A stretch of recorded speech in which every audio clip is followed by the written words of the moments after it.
नमस्कार साथियों, मैं हूं मनमोहन भट्ट। मजबूत भू कानून को लेकर उत्तराखंड में लगातार हंगामा मचा हुआ है। कुछ लोग लगातार आंदोलन कर रहे हैं कि मजबूत भू कानून उत्तराखंड सरकार जल्दी लागू करे। उत्तराखंड सरकार की तरफ से लगातार खबरें आ रही हैं कि आगामी बजट सत्र में महत्वपूर्ण फैसला मजबूत भू कानून के संदर्भ में हो सकता है। इस बीच एक और खबर आई कृषि मंत्री के हवाले से। गणेश जोशी उत्तराखंड के कृषि मंत्री हैं और मंत्री महोदय ने एक प्रेस कॉन्फ्रेंस करी और बहुत धूम धड़ाके से उन्होंने अपने विभाग की उपलब्धियों को जनता के सामने रखा मीडिया के जरिए, और अपने कुछ अधिकारियों पर गलत काम करने के मामले में जिम्मेदारी तय कर दी। उनको चार्जशीट कर दिया गया, यानी सवाल जवाब सीधा सीधा हो गया। इस बीच कृषि मंत्री गणेश जोशी ने एक तथ्य और मीडिया के सामने रखा कि जब से उत्तराखंड राज्य बना है तब से उत्तराखंड की 2 लाख हेक्टेयर भूमि स्वाहा हो गई है, यानी 2 लाख हेक्टेयर कृषि भूमि की खरीद फरोख्त हुई है। उसमें कई प्रकार की आवासीय कॉलोनीज बन गई हैं, उसमें कई दूसरे जो कमर्शियल एक्टिविटीज होती हैं वो बन गई हैं। यह सरकारी आंकड़ा कैबिनेट मंत्री गणेश जोशी ने सबके सामने रख दिया। अब एक तरफ अपनी जमीनों को बचाने की लगातार मांग हो रही है और दूसरी तरफ जब ये तथ्य सामने आ जाते हैं तो बात थोड़ा और गंभीर हो जाती है कि हमें कृषि योग्य भूमि बचानी है। लेकिन यह भूमि बचेगी कैसे? इस कृषि योग्य भूमि को और खास तौर से ग्रामीण अंचलों की भूमि को बचाने के लिए ही मजबूत भू कानून की लगातार पैरवी हो रही है। वकालत कई लोग इसकी कर रहे हैं और उत्तराखंड में कई जगह इसको लेकर आंदोलन करने की भी कोशिश कई युवा नेता करते रहते हैं। मुख्यमंत्री पुष्कर सिंह धामी ने मजबूत भू कानून के संदर्भ में एक कमेटी का गठन किया था। कमेटी ने अपनी रिपोर्ट शासन को सौंप दी है।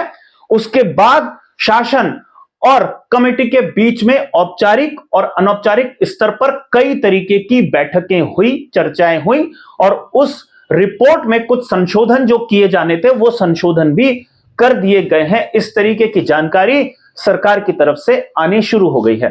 लगातार अखबारों में ये खबरें छपनी शुरू हो चुकी हैं कि अगला बजट सत्र जो होगा वो उत्तराखंड के संदर्भ में बहुत महत्वपूर्ण होगा, क्योंकि मजबूत भू कानून को लेकर पुष्कर सिंह धामी की सरकार कोई महत्वपूर्ण कड़ा कदम उठा सकती है। कुछ छूटें जो पिछली सरकारों ने प्रदान कर दी थी जमीनों की खरीद फरोख्त को लेकर, उन छूटों को समाप्त किया जा सकता है। यह बहुत महत्वपूर्ण है और इसके संदर्भ में मसौदा अनौपचारिक रूप से भी सरकार के सामने प्रस्तुत किया जा चुका है। कैबिनेट एक फैसला लेगी और कैबिनेट के फैसले के बाद विधेयक के रूप में यह सारा प्रकरण विधानसभा में जाएगा और वहां से मंजूरी मिलने के बाद मजबूत भू कानून की दिशा में उत्तराखंड सरकार आगे बढ़ सकती है। आपको और बता दें कि मजबूत भू कानून को लेकर जब कमेटी बनाई गई और शासन से खासतौर पर मुख्य सचिव राधा रतूड़ी की तरफ से तमाम जिलाधिकारियों से जानकारी मांगी कि किन किन हस्तियों ने, व्यक्तियों ने, कंपनियों ने उल्लंघन किया है जो वर्तमान भू कानून उत्तराखंड का है, तो कई चौंकाने वाली बातें सामने आई। शुरुआत अल्मोड़ा जनपद से हुई, जहां पर कई फिल्मी हस्तियों ने जमीनें खरीद ली थी और जिस पर्पस के लिए जमीन खरीदी गई थी उसका इस्तेमाल नहीं किया। और भू कानून में यह बात साफ तौर पर लिखी गई थी कि जिस चीज के लिए, जिस कार्य के लिए जमीन खरीदी जाएगी उसका उपयोग करना होगा, और अगर उसका उपयोग नहीं होगा तो उसे राज्य सरकार अपने कब्जे में ले सकती है, राज्य में वो जमीन समाहित हो सकती है। और अल्मोड़ा के जिलाधिकारी ने ऐसा कदम उठा भी लिया शासन की सहमति मंजूरी के बाद। उसके बाद कई और जिलों से ये खबरें आनी शुरू हो गई कि कहां पर किस प्रकार की गड़बड़ियां हुई हैं। आमतौर पर एक सामान्य व्यक्ति किसी भी जमीन को, उत्तराखंड में कृषि योग्य जो जमीन है, ग्रामीणों की जो जमीन है, वहां पर 250 वर्ग मीटर तक की जमीन मकान बनाने के लिए खरीद सकता है, अपना मकान बना सकता है। लेकिन खबरें ऐसी आई कि इसका खूब उल्लंघन हुआ है। देहरादून जिलाधिकारी हैं बंसल साहब, उन्होंने भी अपने तमाम अधिकारियों को इस जांच में लगाया और जांच में पाया गया कि हजारों बीघा जमीन गलत तरीके से खरीदी गई है और कई जमीनों पर जो खरीदार है वो जवाब नहीं दे पा रहे हैं।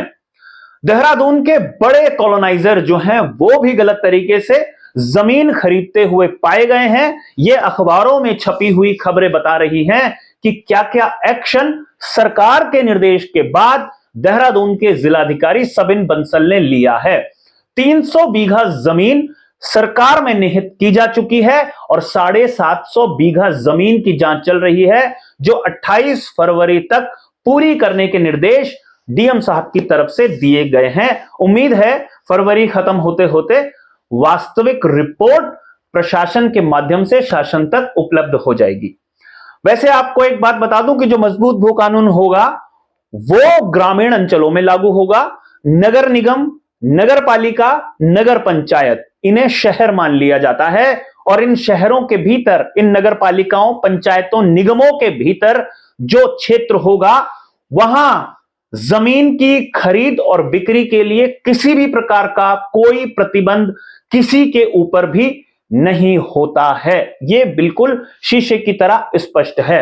और कई लोग आंदोलनकारी खासतौर पर और जो उत्तराखंड की जमीनों को बचाने की पैरवी करते हैं वो सरकारों पर खुला आरोप लगाते हैं कि नगर निगमों की, पालिकाओं की, पंचायतों की सीमा इसलिए ही बढ़ाई जाती है क्योंकि जमीनों की खरीद फरोख्त को बढ़ावा दिया जा सके।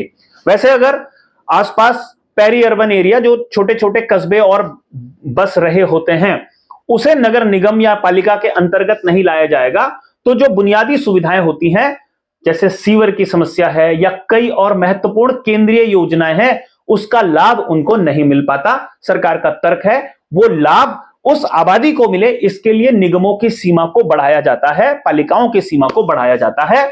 अब उस दायरे में जब बढ़ जाता है, नगर निगम की सीमा में वो क्षेत्र आ जाता है, तो जमीनों की बिक्री उस क्षेत्र में बढ़ जाती है। तो ये एक दुधारी तलवार जैसा भी है कि जहां पर सरकार उस क्षेत्र में सुविधाएं देने की बात करती है तो मजबूत भू कानून वहां पर ठंडा हो जाता है और जमीन कोई भी खरीद या बेच सकता है। अब खैर ये एक जो है बहस का मुद्दा हो सकता है, चर्चा का मुद्दा हो सकता है, लेकिन खबरें यही हैं कि एक मजबूत भू कानून को लेकर राज्य सरकार आगे बढ़ सकती है। कितनी सफलता उसको मिल पाएगी ये देखना काफी महत्वपूर्ण होगा। फिलहाल आज के लिए इतना ही। अगली रिपोर्ट में आपसे फिर मुलाकात होगी, तब तक हमें इजाजत दीजिए। नमस्कार।